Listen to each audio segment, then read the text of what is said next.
Thank you for being a part of Cultivating Women Leaders in Multifamily. This is a presentation brought together by several groups, including Grace Hill, FPI Management, HRG Management Services, and NOC.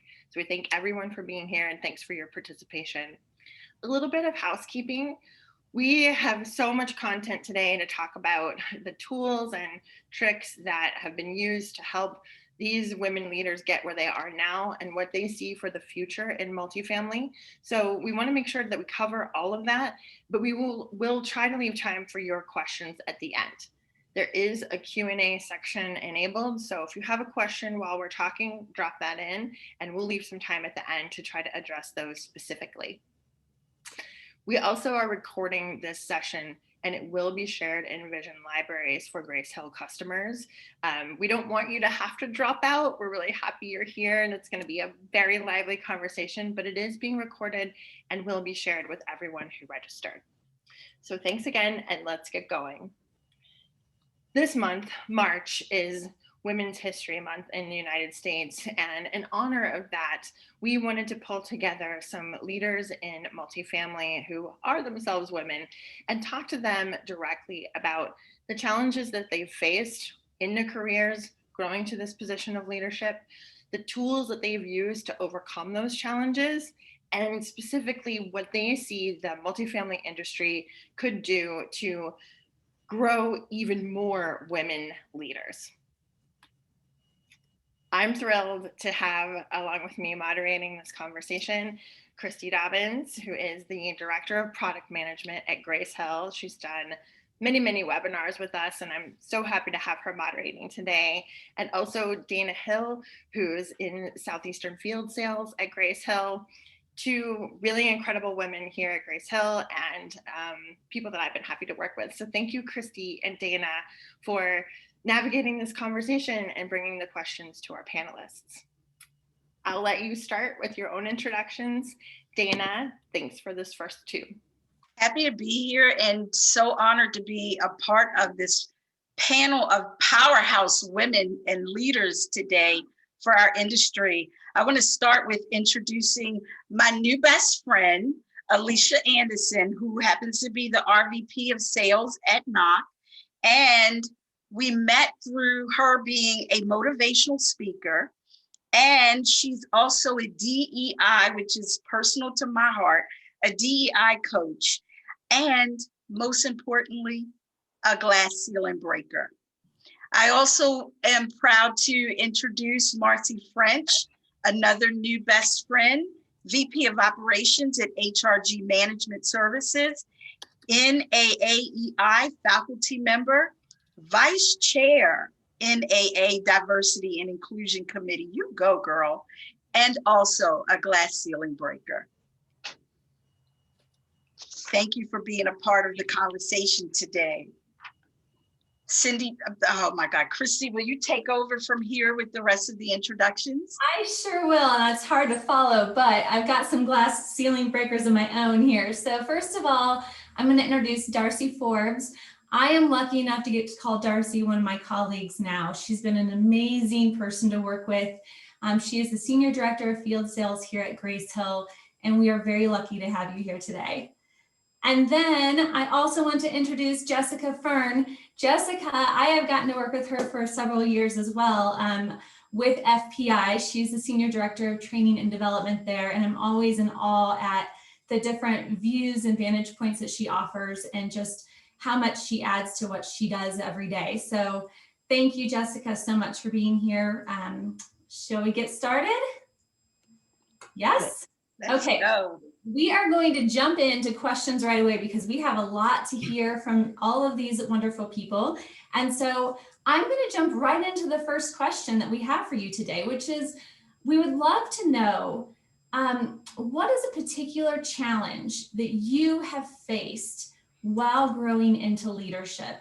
And Alycia, we'll let you go ahead and get started for us. Awesome. Thank you so much for having me. Definitely self-doubt, or the doubt that stems from others and their perceptions of me, for sure. I think that, you know, there's perceptions of for somebody living a life like mine that is one with I'm a woman, obviously, but also living with a disability. I live my life from a wheelchair. So this has affected me in my life, my entire life. Whether I was excluded as a child in school from field trips because it was seemingly impossible to adapt, or not being chosen for the dream job that I was overqualified for because of the physical nature of the position, and the why me's come up, fueling my own self-doubt, followed by the requirement of me to overcome biases and stigmas a lot of the time that's surrounding disability, and the driver of doubt in others of me. But there's a silver lining in all of this, in all things, I think, which has forced me to learn to be bold in my actions and my communication with others, to be creative and adaptable in an ever-changing world, and all valuable tools that I leverage daily in my career. And in the process of this overcoming my own doubt, I realized that I really have to believe in myself, my abilities, my value, my worth first.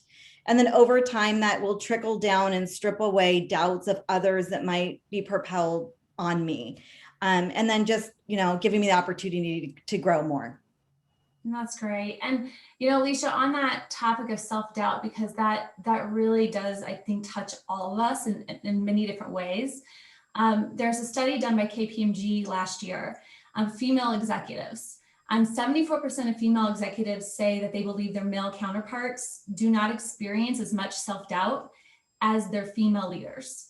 And that has a lot to do with what we call imposter syndrome, which is feelings of doubt of your worth or feeling like a fraud. And it permeates through the workplace. It's usually rooted in stigmas or biases, but company cultures or experiences can really make it worse and really intensify it. And if anyone's interested, there's a book that does cover a lot on imposter syndrome. It's called Confidence and Assertive Skills for Women by Angelina Williams. So it's definitely a recommendation that I would give. Marci, how about you? Well, for me, I think I've had two challenges that have kind of balanced each other out a little bit. One is that I have found myself often apologizing for who I am. And then the other is navigating a really strong personality. And I feel like they kind of go hand in hand. So one, for me, I tend to be very strong, direct, and it can feel a little much for some people. I find myself overcompensating and apologizing for that. I think for me as a woman of color in an often white male dominated space, I feel like I need to apologize to compensate for that. One of the things I've noticed is when I'm mentoring young women and I notice I'm sorry to bother you.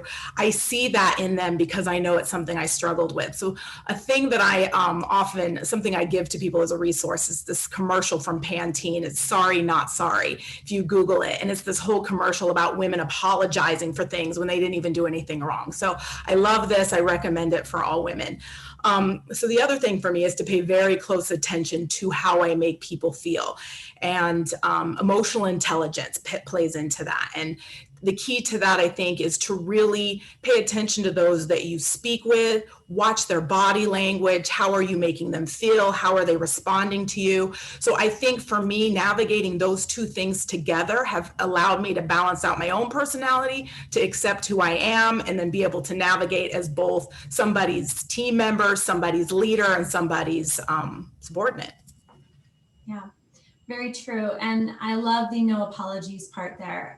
It's so important. And also developing your emotional intelligence, it really can help you balance that self-perception versus what others are perceiving of you, and know how to respond to that and understand how to balance that. So it's great. Darcey, how about you?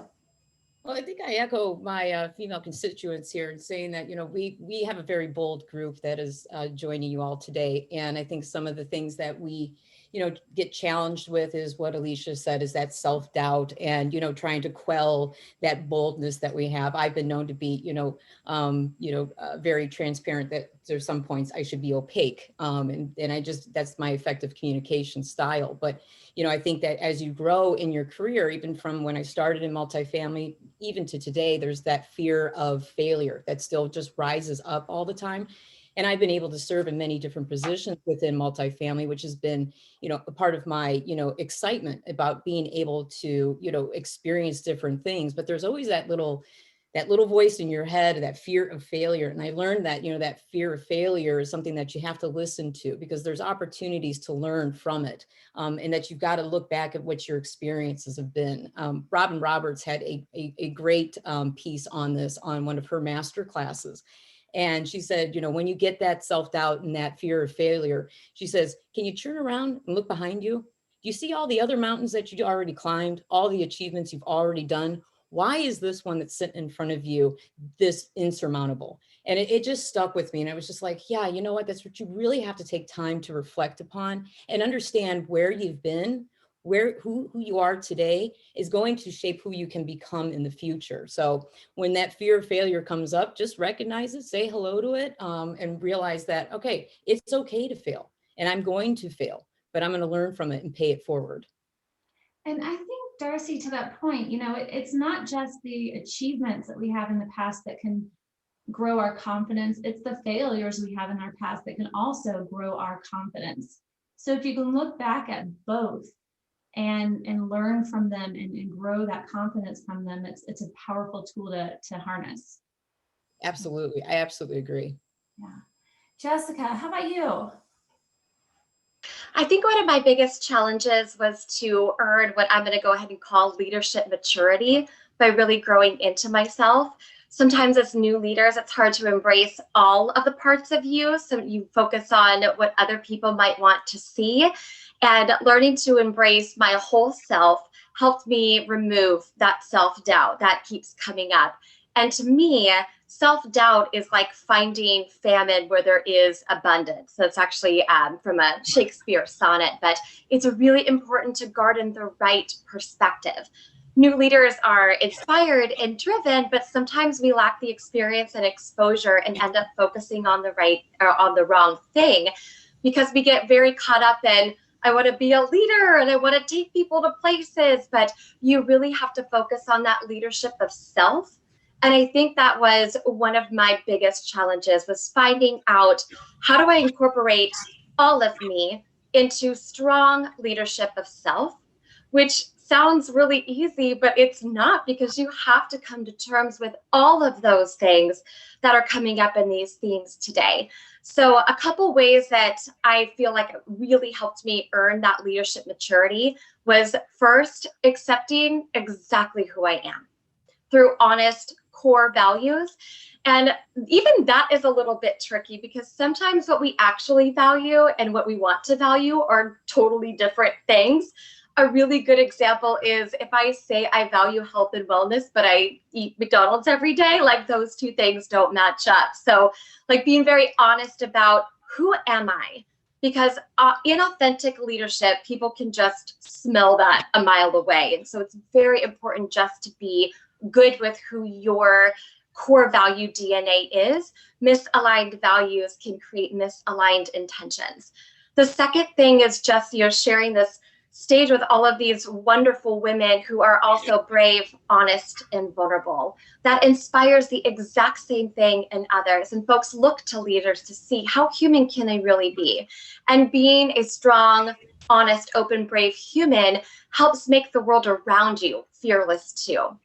I'm always honest in tough situations, which is really hard for leaders to do, because those are the performance management or the constructive criticism and the feedback.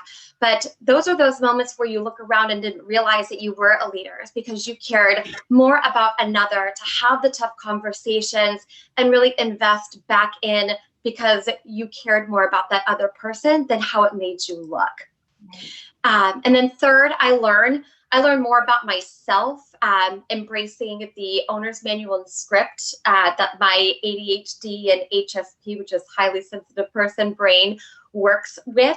They are very strong gifts that I am now embracing that I never did before. And that helps me be a very authentic leader.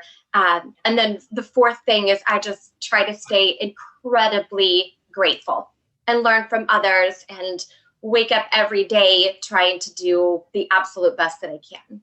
Yeah, starting that day off with gratitude is so important. Yeah. Dana, why don't you go ahead and take on the next question for us? Oh my goodness, I'm still reeling behind the nuggets that I've pulled from everything that I just heard. I will have to say, Jessica, a lot of what you said really resonated with me in terms of embracing all that you are. That is something that I continue to work on because I think as women, we are often instructed to conduct ourselves and carry ourselves a certain way. And I don't necessarily fit that mold. And I'm learning to embrace that and accept that that's what makes me uniquely me. I also love the point that you make. If we focus on those things that are negative, they tend to get bigger. And then for you to say that there's no fruit there, there's nothing there for us, I love that. And I will chew on that a little bit longer. But I would like to say, and carry this on forward, to say, look, we've all shared some things about the confidence issue. I love that some of you gave us resources that we could consider. But let's talk about, what are some of the resources that have helped you get where you are now? Let's dig into that a little more. Why don't we start with Marci? Absolutely. This is a good list for me. I'm passionate about this. It's mentorship.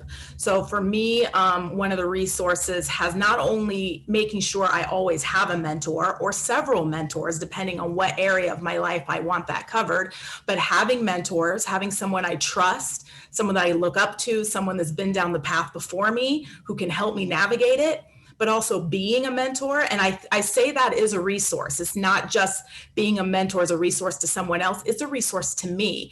The young women that I mentor, I learn so much from them. It is absolutely full circle. As their eyes are seeing things for the first time or they're experiencing things for the first time, how they navigate that is a learning opportunity for me. So it's full circle. For me, the third thing is staying in a constant state of learning. I am a consummate student.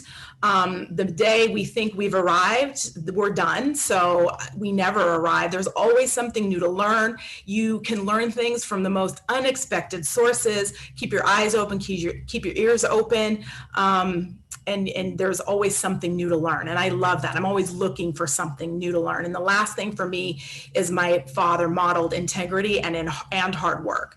My one parent didn't graduate from high school. The other parent had a vocational degree, and I had dropped out of college. So for me, I didn't have that same source of education that some folks will have. But what I had was that modeled for me. So at the end of the day, when I wasn't able to finish college, what I knew I had was determination, hard work, and integrity. And I feel like those things have gotten me where I am today. And if you have those things, if you have the right tools, you can get really far and break those glass ceilings. So. Absolutely. I want to circle to Darcey because I think she could really piggyback on what you've shared, Marci, in regards to the resources that helped you catapult your career. Yeah, I think when we reflect back on our careers and, we've all started from somewhere. My journey started as just a customer service agent. I thought this was a summer job. And when I started this career, it's now become the longest summer of my life because I've never left multifamily. But the one thing that I made sure, throughout my entire career and really in those early days that I formed my career in multifamily was the idea of being a to continuously learn. I always encourage that of my team members, that you want them to be a sponge. There is so much that we can learn from each other and learn from the different roles that we all serve within multifamily. And coming from the operations side to now the supplier side, I get a wide spectrum of how different people operate, what they what their positions, what energy it takes to do their positions, what their teams are made of. And with that, you form your own kind of leadership style. There's plenty of books that are out there, and we could all rattle off resources like that. But I think that when you stay in the moment and you observe what's going on in these different environments, it catapults your ability to manage people into leading people. We talked about emotional intelligence. I like to look at it as being, how can you be the empathetic leader? And that really is, making those human connections, which is so important, and understanding what challenges your teams are facing, not only at the work level, but what's going on personally, not getting too personal, but appreciating what are the different factors. And I think with, if we all learned anything from, quarantine, we really needed to make those stronger connections. So, really, looking at like what, other, other areas that you can learn from, like diversify your learning. Like for me, like masterclass this quarantine, I got to learn from so many other genres that I would never be exposed to. How effective writing skills, how to be a good comedian, watching Robin Roberts, learning how to cook. All of these things you may not think is going to put you, elevate your leadership abilities, but there are cues within their responsibilities that you can take back and, put into your own, repertoire. And I think one of the, most important things that has helped me as a resource, and I really didn't learn this until, probably a few years ago, was to take moments of clarity, take those breaks. We are so, especially right now, we are stuck to our computers and in Zoom all the time, that you really do need to take that break to clear your mind and really get your thoughts gathered. And it allows you to kind of open up your mind and learn more and, level yourself out. And I think that's one of the most important things that we need to really refocus and recenter on. Darcey, I love that idea of cross-training and looking beyond our industry. I think, honestly speaking, as women and as a minority, often I had to look outside of this industry to find those leaders that I could emulate and then bring back into the industry. Jessica, you do a great job at talking about how to pull in other resources outside of multifamily. Why don't you just kind of piggyback on where Darcey left off? Absolutely. And some of the things that Darcey said just really resonate with me because I like to look at leadership. There's two forms. There's leadership of self and leadership of others. And for me, leadership of self always comes first, because I truly believe that in order to be a good leader, you have to be a good example. And before you even open your mouth, people will decide whether or not they want to follow you or whether or not they trust you. So I do a lot of self-reflection and learning about just who I am. Why do I say what I say? Why do I feel what I feel? What impacts me and why? From even paying attention to throughout the day, the times where I am most productive and the times that I tend to be really drained, I get really impacted by energy and by tasks. And so figuring out what fills my energy, what drains my energy is really important. So things I do to support that, I do a lot of self-reflection, like literally writing things down, especially when things don't work well, because I can retrace, okay, that's why I felt what I felt. And separating facts from feelings is also really important during those really high intensity moments, especially in hindsight where you're able to see. I work out every day to clear my head. I also block out no call time. So during the points of the day where I know I feel the most drained or I need the most concentration, sometimes that shows up towards the end of the day, I just block out no call time. So I can work on projects or wrap things up. And so I can stay and self-manage my own energy, so that way I can be there for my team or for an individual who might need some extra support at the end of the day. I'm really organized because I know that an individual who has ADHD, that executive function can be a challenge for me. Being honest about those challenges, but figuring out how to move through them is really awesome, because then it's scalable. Then I can replicate that and share those tips and tricks with other folks. But really coming head to head with the challenges that I face on my own allows me to work through them and not avoid them, because I promise they're not going anywhere. You know, like you cannot answer your email, but it's still not going anywhere. Like eventually you'll have to take care of it. I'm also really good about asking for what I need to be successful. So because I know how I operate, if I'm going to go into a meeting or sit in a presentation, I'm going to ask for the material in advance, because I want to read it, I want to understand it and be able to take notes. Or if I'm going into a group setting, if I get really excited, sometimes I have a tendency to interrupt. I will just let people know that in advance. I'm going to do my best not to, but this is something I have a tendency to do, so I apologize if that happens. Setting expectations based on what I need, and then figuring out what others might need going into a situation allows everyone to be in a comfortable environment enough to open up. So setting the stage and building a positive container where everybody can contribute just by something as simple as asking, how do you want to be communicated with? How would you like to be asked to participate? How can I effectively pull on your expertise, knowing that not everybody is as comfortable or open and sharing as I am? So clarifying another's perspective, or even if I am feeling rejection sensitivity, which is something that's hard to be open about, but I think we all struggle with it. You know, and a good example of this is like when you go to get in your email and your password doesn't work and you're like, oh my gosh, I'm fired. Like that is rejection sensitivity. But now I just clarify it. If somebody says something that I'm feeling some type of way about, I'll ask them and say, hey, when you said this comment about my idea, was it the idea or was it me because I'm feeling some type of way? But then now I'm not dwelling on it. Now I'm not telling stories. So really kind of stopping and knowing myself well enough to not get in my own way and clarify. That is fantastic. I would also like to have Alycia jump in, and I know that we need to be sensitive to time, but I just have to add to some of the points that you guys really raised that I think the listeners are, and just from some of the comments that I see, the listeners are actually agreeing with, you know, to just create an environment that is open, that also allows people to know that it's a safe place. This is a safe place to be able to grow. And I can't grow if you don't know that I'm in need of help, right? And so I think it's critical that to the things that you just shared, that we all really hear this, and that for our leaders to understand how imperative it is to create that safe environment. So thank you, Jessica, for sharing that. And Alycia, let's hear from you before we move on, because I do know we've got a lot to unpack. I mean, you mentioned leaders. It's really been about leaders for me that have come before me, that have believed in me before I ever believed in myself, who advised me in some way, who simply gave me a chance.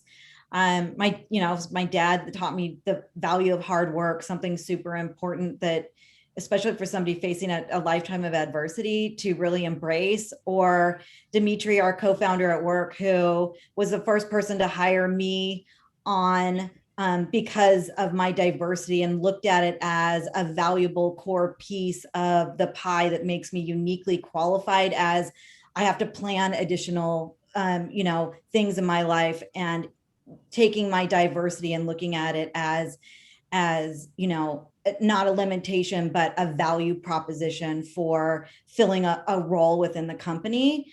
And so for me, I'll keep this one short, but it really is, to be led by amazing leaders that believe in you, that see something else in you. And, then having the opportunity now in my life to hopefully pay that forward to others is my goal. So, I think just opening the door and seeing in people what they might not see in themselves, and giving them a chance to try. Love it. Love it. Look, we're going to go lightning round, all right, and move forward, because we are really getting some good nuggets out of this, but we want to make sure we have time. So I'm going to pass the question 3 on to my partner, Christi. I know, and I can't get enough of these answers, so I hate doing it short, but I do really want to get into this one, because this one is focusing a lot on multifamily. So, I'm just going to start right off the bat with Marci. Marci, let us know, what do you think is important for multifamily to focus on, specifically to help with the expansion of women in leadership, and what's critical for the next generation? So I'd really like to see the focus on DE&I. I think women are, it's a hot buzzword right now, but women have been fighting this fight for a long time. And when we're still on average making about 82% on the dollar to what our male counterparts are making, I think it's time that we start focusing on that. And we're expected to do all that, make less money, and still have work-life balance, which I think is hilarious, because no one talks about work-life balance with men. That's always women. Women need to do that, right? So we need to see more women in the C-suites. And for us to see women there. I think companies need to be intentional about getting women there. They need to be mentoring women to get there. They need to be looking at the pool of people when they're hiring those positions. There needs to be more collaboration. And I think women who get there need to be thoughtful of the fact that they're there, turn around and make sure they're bringing somebody along for the ride. Love it. 100%. And, you know, I know, Darcey, you have a very similar answer with a little bit of spin. So can you add to that for us?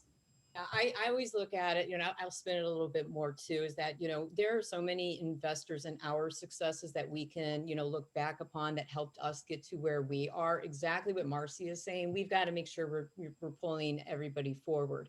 But I think, as you know, as important as it is that we advance, that we continue to have, you know, our own self-development. Like, we are the ones that, you know, are going to evolve ourselves to get there. When I started, you know, some 20 years ago, it was a very limited amount, even more limited than what we see today in the landscape of women in top leadership roles. But, you know, if you involve yourself in other roles within the company, getting yourself to go beyond what you were hired to do, that's really where you start to get yourself noticed. So I've always done that. Like, I don't stick just in my lane, but I also look at the opportunities to learn. And that really allowed me to advance my career and to get, you know, into these, you know, leadership positions. And I think it's been the most, you know, core value of mine is just, you know, again, it goes back to being, you know, invested in learning. Love it. I love it. And, you know, I've been really fortunate to have some amazing female mentors in my career, including here at Grace Hill, that have helped pull me along. So I'm going to jump right over into Alycia because I've got dogs barking in the back. So go for it, Alycia. I think, to just piggyback, I agree. We need more powerhouse women in the top seats, and in board seats also, actually. And I think the one thing that's really important to recognize, that I've recognized in my own career, is you not only have to put in the hard work to get there, but you have to ask for advancement. You can't wait for somebody to gift it to you. You have to be bold in asking for the promotion, asking for the raise when it's time. So you're not waiting for somebody to advance your future in hopes that it's going to be gifted to you. And this is something that I've learned over time in my career as I have gained confidence in my craft, that I deserve this. And I'm going to have those tough conversations that I'm sure men are having every year as well. And that is sort of the accountability that you have to have for your own career to move forward and reach your most optimal dreams and level of your career. Yeah.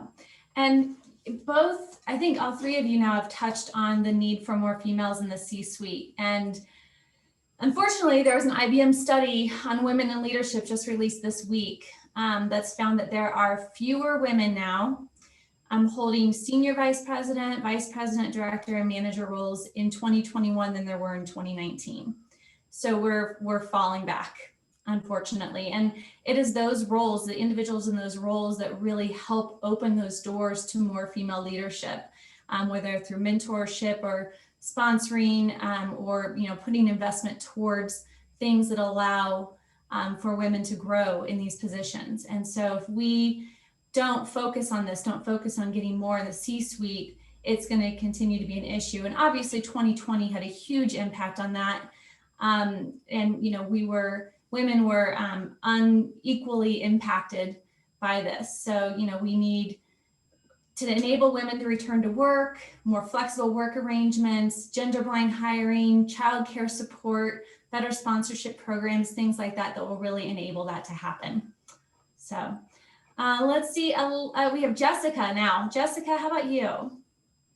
So this is just such a great tee up, because sometimes when we hear we need this type of leader, it's hard to see where that actually comes to fruition. And because I'm such a believer that in order to tie mission and vision together, you do need a tangible leader example. And I think that it's important that we bridge the gap between employee and human, and really embracing the entire part of somebody who shows up to work for us, not the 9-to-5 part. And what a good example I have just in my own career is my own supervisor, Michelle Fisher. She's a senior vice president for FPI. And she's such an amazing example of someone who is bold, strong, confident, and is a powerhouse, but makes everybody she touches feel important. while most people would never want their boss's job, like I can't wait to be a Michelle Fisher, and I can't wait for more Michelle Fishers to show up, because she really does an incredible job of making everything that it is that we are saying possible. And having women in leadership positions to demonstrate that, to model that, and continue to be respected is critical. It's critical that we forge the way. I love that so much, Jessica, and forgive me, it's Tara jumping in from behind the scenes. I just want to acknowledge to everyone who's adding questions in the chat and the Q&A. We've got some really great questions that are coming in, and we're going to do our best to cover time to address all of those. So just thank you for your attentiveness and your questions, and we will get to them as long as we can. Thanks. Thank you for that, Tara. Yeah, and I'm glad you jumped in there, because this has been some of my favorite Q&A and chats I've seen on almost any webinar I've ever been in. So kudos to the participants out there who are getting involved and sharing great information. Dana, you want to take on the next question? Absolutely. You know, what I'm hearing is there is a mythology to career advancement from all of you. And one of the points that I notice is that we can't be what we can't see. And so, you know, to Jessica's point of having someone that you can actually emulate, that is in front of you, makes a difference. I also wanted to kind of piggyback on Darcey's point of self-development, and again, her point to cross-training and the importance of it. But guys, we can't leave out this fact of the unconscious bias that exists in our community and in our industry and beyond, which makes it sometimes very difficult for women and minorities to have this opportunity to have access because of preconceived opinions and ideas about their ability or inability. And so it is important and imperative to me to get this point out that I was fortunate enough to be surrounded by people who said, I see your heart and your hustle. You may not necessarily show up with every skill that I would like you to have, but because I see that, I'm willing to invest and I'm willing to train. And mentorship, guys, is way more than just mentoring. My powerhouse friend, Melissa D. White, says all the time, mentorship is about advocacy and about sponsorship. Having people who are willing to say, hey, you should invite Dana to be a part of that conversation. I think she would learn and be able to grow from being a part of that. Somebody like you guys suggesting me, a minority woman, and recommending me to have that seat at the table gives me the opportunity to shine, gives me the opportunity to really dismiss some biases that would say, you know, a female or a minority isn't really ready to assume that role.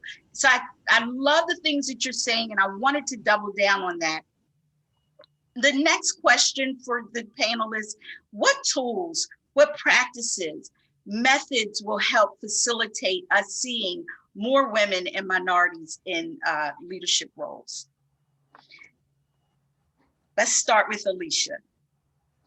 Well, number one, Grace Hill as an organization has given me 2 at-bats for getting my message out, and when including disability. So I'm forever grateful of that. And my philosophy is simple. It's just do the best that I can with what I've been given and smile. Let people absorb what they're seeing. Push aside self-doubt. Be fearless. Be bold. Embrace challenges as your greatest opportunities to grow. And be positive and share and collaborate and communicate and be adaptable and believe in possible for everybody is a key component for me to continue to progress. Thank you for that, Alycia. You know, I read one of your comments about triumph and challenge, and I know that triumph is often found in your challenge. And so I really wanted to make sure we highlighted that and shared that with the team. Darcey, would you just add into this conversation now? Absolutely. You know, one of the things that I personally hold near and dear to my heart is this philosophy is what my own personal ecosystem is. And as we are talking about diversity, equality, inclusion, you really do need to take some stock in who you're surrounding yourself with. And that's really, I'll keep it at the professional level because of that, way that I can, develop my own career and connect with others. And, that's something I share with one of my dearest friends and a mentor, who is Daryl Smith from Kettler. And, that we really resonated with that together. Like, yes, it's your own ecosystem. Who are the influencers? Who are your peers in that group? Who are the ones that you look up to? Who are the mentors that you've brought to the table? And how do they all come together to shape who I am? And I think that is how we can start to carry some of these progressions forward into the workplace. Because if, it goes back to the unconscious bias, it goes back to, I need to stand up and, say that I, want that advancement. If you have the crew around you that is inspiring you and is, really championing you, it really makes a great opportunity for your own self-development, but paying it forward. And then that way you get to learn from a wide variety of, different backgrounds and learn from what some of the struggles that those people are having. So that's my biggest point to take away. Do a self-check of what your ecosystem is and who's surrounding you today. I like it. I like it. And so why don't we move on, because I know time is short. I keep bringing that up. So next up, Jessica. Awesome. So 2 things that I love at communication and honesty, and I'll keep mine just short and sweet, because sometimes we miss the ball with not communicating in a way that others listen. We communicate in a way that we want to be heard. And it does not matter what you say if we are not talking in a way that others understand. And so to speak in a way that others listen, lead in a way that others follow. I'm a big proponent and advocate for servant leadership. Leadership is not for the faint of heart. Those of us who are called leaders, we don't usually realize that we are until somebody else says, but it's rough out there. It's a very thankless position to be in, but those of us who wake up every day and do it, it's because of our DNA, and to continue to focus on others and how to uplift them and continue to communicate. Find out what's important, be honest about yourself and be honest about others, and where that mission and vision tie in, and being a good example. Constantly checking yourself before you're wrecking yourself. Oh, isn't that awesome? And I love that you talk about reaching out to others. To Darcey's point, I think your ecosystem is important, and that speaks to somebody who may be willing to take the initiative, but there are a lot of those silent people who don't. And so as leaders, when we identify those, I think it is important for us to go out and reach out and pull them in. I love that idea. Marci, before we move on to the next question, I want you, because you've had such a powerful contribution to this conversation, I want to hear from you as well. Yeah, and before I say what I wanted to say, Jessica, they didn't call us leaders, they called us bossy. They called us bossy as little girls, and here we are, right? So my thing is, you already heard me talk about mentorship programs, but I think that is what we need to see happening more often, is mentorship programs. Although our industry is largely female, we're not seeing that same thing represented at the top. And as you mentioned earlier, we're seeing those numbers actually go down. We're not seeing those numbers go down in our industry as a whole. This is a largely female-dominated industry, and we need to see that representation at the top. And then in addition, I think allowing women space to grow. Part of the reason I've been successful is because I had a mentor, Patricia Hutchison. She runs Mission Rock Residential. She was a powerhouse as well. And she has really brought me up in this industry, and she allowed me all the room I needed to grow. She allowed me to take classes, and I worked for her for about 8 years. And so I got all my designations under her watch. She spent time working with me and teaching me the things. When I interviewed with her, I said, someday I'm going to be you. So there's only one her, there's only one me, but I've learned everything I can from her and been able to put that into my little toolbox, or as she used to say, in my quiver. And now it's something that I have as a tool to bring out. So I'd like to see companies really work on the space for growth for their future leaders. I love this so much. Hey, it's Tara from behind the scenes. And I just think while we're talking about tools and you're giving so much great advice, we do have a couple of questions that have come up in the chat that I think maybe could be a very quick answer, but just looking for multifamily leadership development programs that you know of. Are there anything that you would just fire off like immediately, like, yes, look into this? And if they're not, maybe we need to explore that. But are there any programs that you would recommend? I have two off the top. One, if you are still an emerging leader and still working on becoming a leader, and you are an underrepresented group, which we're talking about women here, the DLP program, the Diversity Leadership Program that we offer in NAA is a program, as well as if you're already in leadership and looking towards executive leadership, the Leadership Lyceum through NAA is also something I highly recommend. That's perfect. And we can continue that education and certification through Visto with Grace Hill. And I would also like to point out, coming to Grace Hill with 20 years of leadership experience myself, I did still find our leadership series to be full of nuggets and resources that challenged me. So, that continue to self-develop, like Darcey mentioned, is imperative. And we do have that opportunity for those that partner with Grace Hill today. Perfect. One more quick question before we move on to our final question. And thanks everyone for sticking it out, and please bear with us and stay. There's so much to talk about. But just from, maybe Jessica, Darcey, Alycia, and Christi, all of you, do you have a quick go-to resource for women who are growing into leadership and men who are supporting that growth?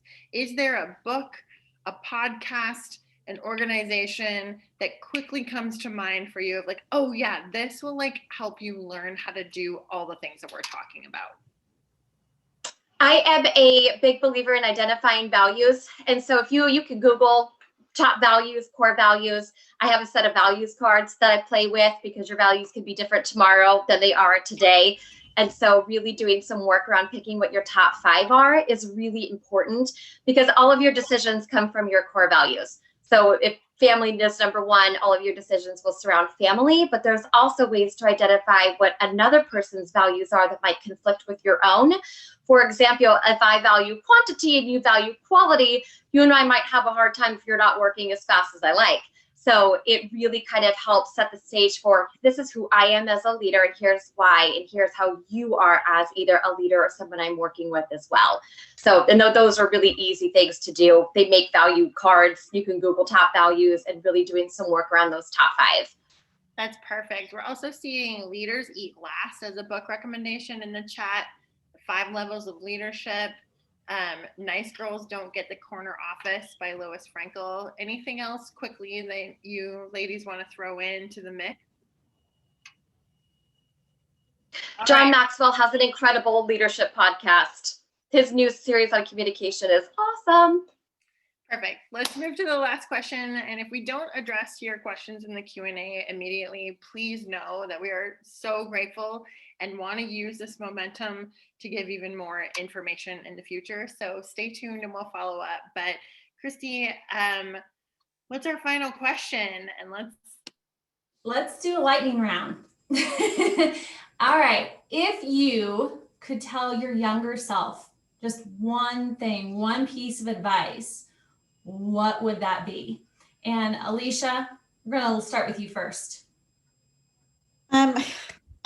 My whole life, I've just sort of wondered what I would be if I didn't have my disability, if I was more beautiful, if I accomplished more. And I have found over time at pushing that away, that my dreams are starting to come true. Each time I have a big meeting at NOC with a bunch of executives and I do well, or I'm invited onto a new speaking stage, I'm realizing that chipping away at those things that I've been afraid of is all you need to do, and your dreams unfold in front of your eyes. And so removing that fear, and just telling my younger self, you are perfect the way that you are right now today. Go. Your dreams are literally waiting for you if you just try. Absolutely. I love it. Jessica, how about you? I would say to my younger self that I am significant. I saw a couple of comments when we talked about rejection sensitivity earlier, and I think that's a really easy thing to believe and say, is that I'm not good enough. And removing other people's scales from your own, because we are all on our own time. So just reminding myself, like, I am significant, like you are significant in your own right, in your own journey, and accept the challenge to fight and understand exactly who you are in your own flawed, amazing glory, and to speak up, because that internal passion that's calling you, it's not an accident. So embrace that challenge and remember that you're significant. 100%, 100%. Darcey, what would you add to that? Well, if I can go back and talk to that young kid that started that summer job, I would say probably two things. It's okay to be vulnerable.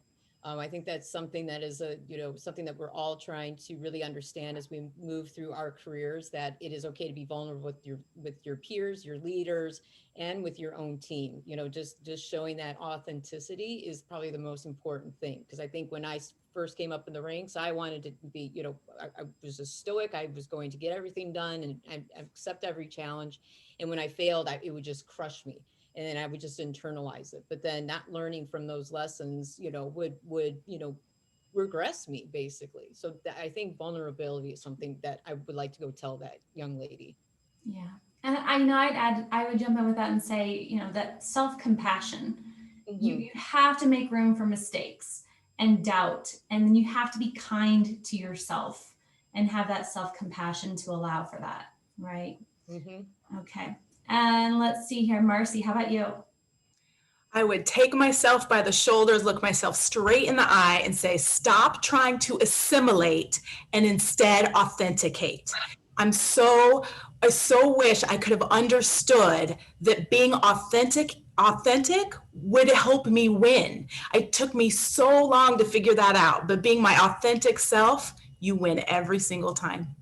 Absolutely. And try not to compare yourself to others so much. You can get stuck in that, right? Just stuck in that so much. And each person has their own journey. So sure, draw inspiration from people, learn from others, but understand that the value and importance of your uniqueness is so critical. I mean, if you have a company with 20 of the same individuals, that company will be narrow-minded and will be doomed. You need that individuality and that authenticity. Amen. Yeah. All right. Dana, you want to close us out? Look, I was going to say, I couldn't do better than these comments that you guys shared about what you would tell your younger self. Believe that our listeners are receiving that as adults today and struggling with applying all of that. I think, golly, I saw so many heads nodding, Marci, when you said, when I am my authentic self, I can't help but win. That says it all. Everyone that has the opportunity to hear my voice right now, be your authentic self. Own every bit of who you are, as Jessica said. Own it all. Darcey says, invest in your own self-development. And Alycia, talk about saying, I'm just going to do it. I'm going to put it on paper and then I'm going to believe it and see it come to fruition. I often say life follows language. Guys, let's do this. Let's be about it. Let's find someone to bring up. Let's identify where we can grow and let's do it. I love everything that I heard today. You guys gave us tangible things that we can walk away with and actually find more women in leadership, find those numbers increasing instead of going backwards, as long as we decide to do the work and put in the work. Thank you guys all for being here. I know we are up against the clock. Tara, is there any time for a few questions? Well, we have several great questions in the Q&A, but yeah, we are wrapping up and people are needing to move to their next meeting. I think the one, but how, that I would ask all of you, if you have kind of an idea about it. We've talked a lot about being vulnerable, being your authentic self. And that is very inspiring and very powerful. But there was a great question in the Q&A about how do you do that, especially when you're coming up against a traditional system that is possibly resistant that might accuse you of being overly emotional, and not just from a woman's perspective, but from a man's perspective. You're trying to be authentic. There's a lot of talk here about being your best self. So do you have any kind of quick takeaways of like, how do you do that in the face of an organization or an industry or a practice or a society that may balk against that? Courage. Yeah. Communication, learn different communication styles. There was when I worked at Modern Message, we had this, it was called the Cultural Index. It's much like what you see with like DISC and other, personality type downloads, but Cultural Index really just aligned you with like how different people speak. And we shared that, with everyone. Now that might not be available to all of you today, but it really did give us great insight of how you can effectively communicate with people, and allow you to have that vulnerability and how you want to have that communication. And it also is, being vulnerable to your own team members, when you are maybe hitting stress levels, or maybe there's, something that's you're trying to overcome.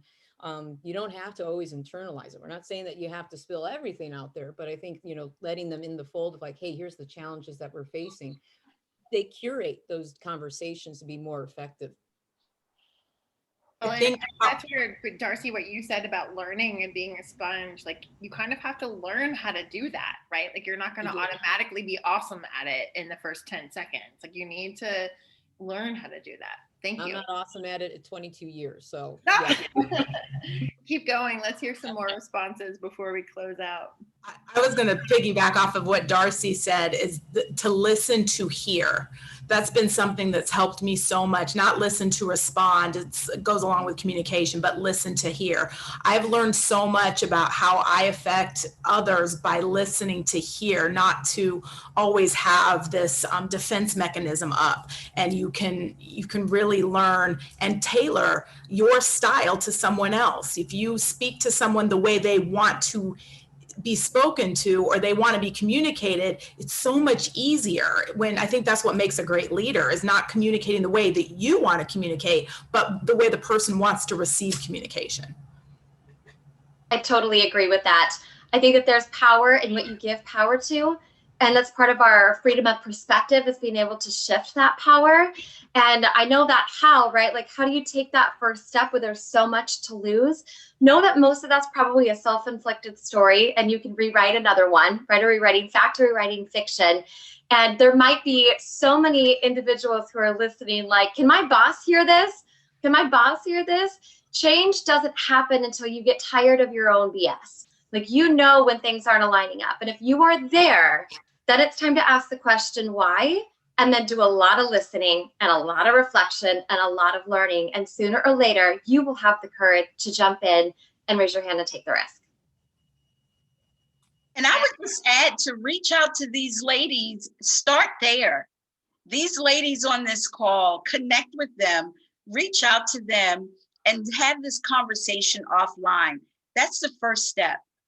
Yep. And like Dana said, there's more of these women out here. We have phenomenal ones here, but there are others out there.